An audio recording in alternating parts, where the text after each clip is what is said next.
السلام علیکم، میں ہوں نیلم عامر اور نیلم عامر آفیشیل پہ ایک بار پھر خوش آمدید۔ آج کی اس ویڈیو میں ہم بات کریں گے اقبال کے فلسفہ خودی کے بارے میں۔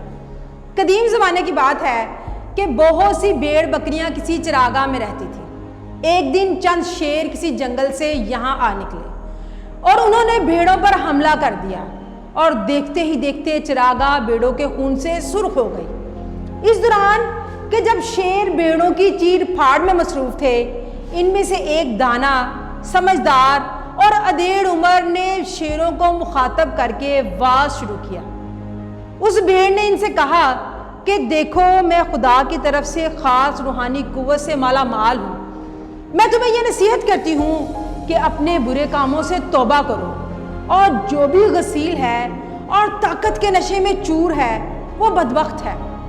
دانتوں کی تیزی تمہیں رسوا کر دے گی۔ شان و شوکت، ہیبت اور دبدبے کی خواہش تو نرا فساد ہے۔ تم جو بھیڑ بکری کو مار کر فخر کرتے ہو، اگر بلندی کا درجہ حاصل کرنا چاہتے ہو تو اپنے آپ کو مارو۔ جو گوشت کھانا چھوڑ دے وہ خدا کا مقبول بن جاتا ہے، اور نیک روحیں گھاس پات کھا کر ہی گزارا کرتی ہیں۔ شیر جو پہلے ہی لگاتار جدوجہد اور محنت اور مشقت سے تھک چکے تھے، ان کو جدوجہد سے بیگانہ کر دینے والی یہ نصیحت بڑی پسند آئی۔ چنانچہ انہوں نے جو کبھی بھیڑوں کا شکار کیا کرتے تھے، خود بھیڑوں بکریوں کی سی خصلت اپنا لی۔ بس پھر کیا تھا کہ رفتہ رفتہ شیروں کو جو گوشت کے عادی تھے گھاس مزہ دینے لگی۔ پھر کافی عرصہ گھاس کھانے کی وجہ سے دانتوں کی وہ پہلے سی کاٹ بھی جاتی رہی، شعلہ بکھیرنے والی آنکھوں کی وہ پہلی سی ہیبت بھی نہ رہی۔ دل سے جرت اور دلیری بھی آہستہ آہستہ رخصت ہو گئی۔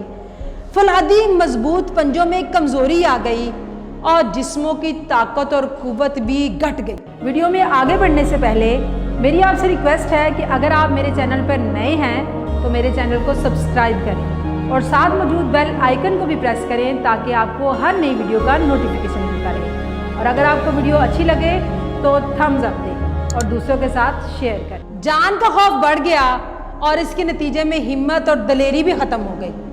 غرض کے شیر اب دیکھنے میں تو شیر تھے، لیکن حقیقت میں وہ بھیڑ بن چکے تھے، یا دوسرے معنوں میں اب وہ اپنی اصل سے غافل ہو چکے تھے۔ یہ قصہ علامہ اقبال نے اپنی مشہور مثنوی اسرار خودی میں بیان کیا ہے۔ ناظرین، علامہ اقبال کے نزدیک ہر چیز کی ایک اصل ہے، جب تک وہ اس پر قائم رہتی ہے اس کا وجود برقرار رہتا ہے، اور جیسے ہی وہ اس سے غافل ہوتی ہے اپنا وجود بھی کھو دیتی ہے۔ چنانچہ وجود در حقیقت اسی جوہر خودی کی نمود ہے۔ ناظرین، یہی صورتحال انسان کے ساتھ بھی ہے۔ چنانچہ جب تک وہ اپنی خودی سے آشنا رہتا ہے، اس خودی کی نمود کے لیے محو رہتا ہے، اس کی بقا ہے، بصورت دیگر فنا اس کا مقدر ہے۔ اگر ہم آج مسلمان قوم کو دیکھیں تو زیادہ تر مسلمان اپنی خودی گوا بیٹھتے ہیں، اپنے اصل کو فراموش کر چکے ہیں، اور اسی لیے اغیار کے ہاتھوں میں کھلونا بنے ہوئے ہیں۔ خودی کا اصل مظاہرہ دیکھنا ہے تو اپنے ہمسایہ ملک افغانستان میں دیکھیے، کیسے دنیا کی ساری بڑی طاقتیں اکٹھی ہو گئیں۔ 45 طاقتور ملک ایک طرف اور دوسری طرف نہتی کمزور قوم، اور قوم بھی پوری نہیں، ایک معمولی سا گروہ، غیر نہیں اپنے بھی دشمنوں سے ہاتھ ملا بیٹھے، لیکن انہوں نے اپنے اصل کو فراموش نہیں کیا۔ انہوں نے باطل کی اطاعت سے انکار کیا اور خود کو احکام الہی کے تابع رکھا۔ 20 سال کے بعد طالبان نے دنیا کی بڑی طاقتوں کو شکست دی، جن کے پاس دنیا کی جدید ترین ٹیکنالوجی اور اسلحہ بھی موجود تھا۔ وقت نے کئی ایسے طالبان بھی دیکھے جنہوں نے اپنے جوتے کو رسی کے ساتھ باندھا ہوا تھا۔ صرف کیا تھا؟ ان کے پاس جوہر خودی، جذبہ ایمانی اور ایمان کی طاقت تھی، جس سے بڑی سپر پاور کو مات دی اور ثابت کیا کہ اگر کوئی سپر پاور ہے تو وہ صرف خدا کی ذات ہے۔ یہ سب کارنامہ ان کی خودی کے وجود کے برقرار ہونے کی وجہ سے ہوا۔ اب یہیں سے ایک اور سادہ سا سوال پیدا ہوتا ہے کہ آخر انسان کی وہ اصل کیا ہے جس کی نمود پر اس کا وجود منحصر ہے؟ علامہ اقبال کے نزدیک انسان کی اصل یعنی خودی بندہ مومن ہے، جس کی معراج حضرت محمد صلی اللہ علیہ وسلم کی ذات اقدس ہے۔ علامہ اقبال کے نزدیک یقین، عمل پیہم، عشق، فقر، خودداری، حق گوئی اور بے باکی وغیرہ وہ صفات ہیں جن کو اپنانے سے خودی مستحکم ہوتی ہے۔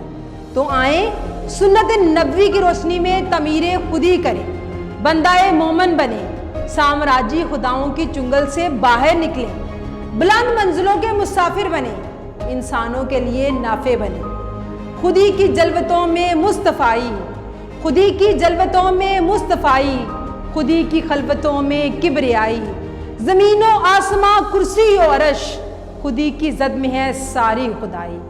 فی امان اللہ۔